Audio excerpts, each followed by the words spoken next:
সায়নী লাগাও স্লোগান দিয়ে গ্রাম থেকে তাড়িয়ে দেয়া হলো সায়নী ঘোষকে।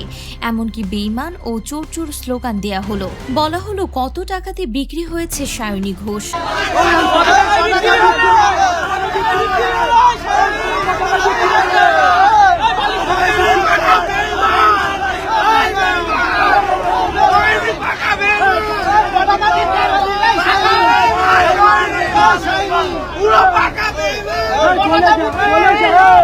বারুইপুরে এভাবে বাধার মুখে পড়ে সায়নী। এমনকি গাদ্দার ও লাগাও লাগাও স্লোগান দেয়া হয় তাকে ঘিরে। কোনো মতে ভিকটিমের পরিবারের সাথে কথা বলে গাড়িতে করে তড়ি ঘড়ি পালিয়ে যান সায়নী ঘোষ।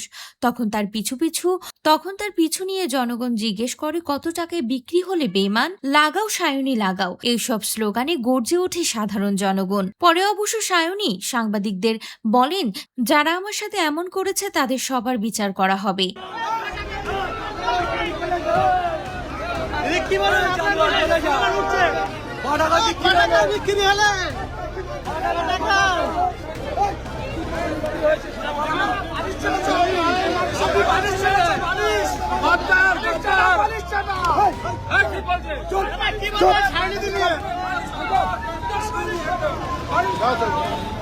এই মুখ্যমন্ত্রী সবার বিচার করবেন। তো সায়নীর সাথে ঘটে যাওয়া ঘটনা নিয়ে আপনার কি মন্তব্য অবশ্যই কমেন্ট করে জানাতে ভুলবেন না।